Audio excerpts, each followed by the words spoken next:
নমস্কার বন্ধুরা, দীপিকা রান্না বাগানে একটা নতুন ভিডিওতে আপনাদের সবাইকে স্বাগতম। এই দেখুন কুল, বাজার থেকে 2 কিলো কুল কিনে নিয়ে এসেছিলো। কুলগুলো রোদ্দুরে শুকিয়ে কুলের ছাল থেকে আটিগুলো আমি সব বের করে নিয়েছি। এখন এই কুলগুলো আমি মিক্সিতে দিয়ে গুঁড়ো করে নেব। এই কুল দিয়ে একটা নতুন রেসিপি তৈরি করব। কিভাবে কুল দিয়ে একটা নতুন রেসিপি তৈরি করি আপনারা ভিডিওটি প্রথম থেকে শেষ অবধি দেখতে থাকুন। অল্প করে দিয়ে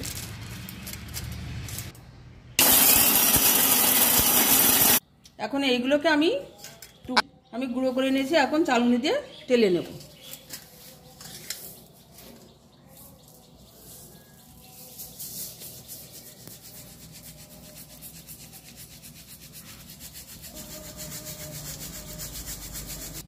বন্ধুরা দেখুন কতটা গুঁড়ো হয়েছে।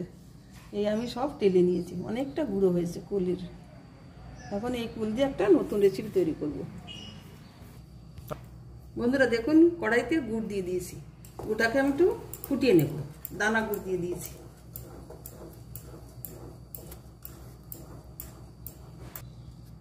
এই দেখুন গুড়টা ফুটে গেছে। গুড়ের থেকে কি সুন্দর গন্ধ বেরিয়েছে। গুড়টা ফুটছে।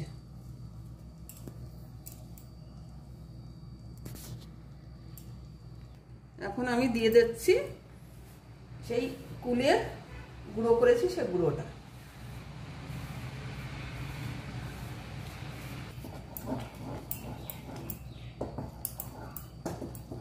গুড়ির সঙ্গে গুঁড়োটা ভালো করে মিশিয়ে নিচ্ছি। কি সুন্দর গন্ধ বেরিয়েছে, দেখেছিস? টক মিষ্টি, টক মিষ্টি গন্ধ কুলের আচার।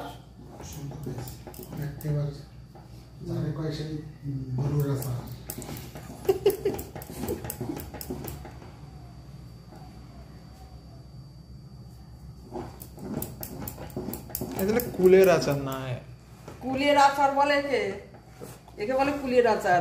কুলের আচার তো পুরো আস্ত কুল দেবে। না না, ওটা তো কুলের ফুট। এটাকে বলে কুলের আচার।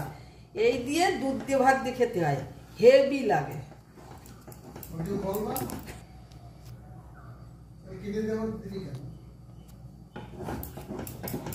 থাক, তৈরি হয়ে গেছে আমার কুলের আচার। বন্ধুরা দেখুন কি সুন্দর হয়েছে।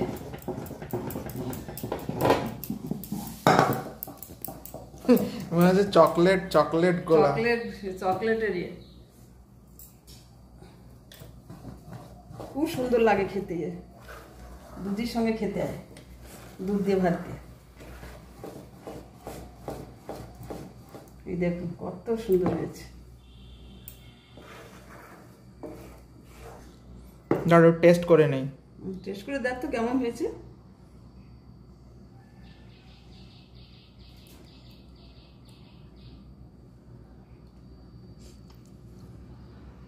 খুব সুন্দর, একদম পাক্কা টক মিষ্টি লাগছে। দারুণ হয়েছে না? দারুণ হয়েছে। কি সুন্দর গন্ধ বেরিয়েছে, দেখেছো? খুব সুন্দর হয়েছে। খুব সুন্দর। দিয়ে আমার বরকে একটু টেস্ট করে দেখাই কিরকম বলে। দেখো, খেয়ে দেখো কেমন হয়েছে। খেয়ে বলবা। দারুণ হয়েছে, সুপার ফাইন। আপনারাও খেয়ে দেখবেন।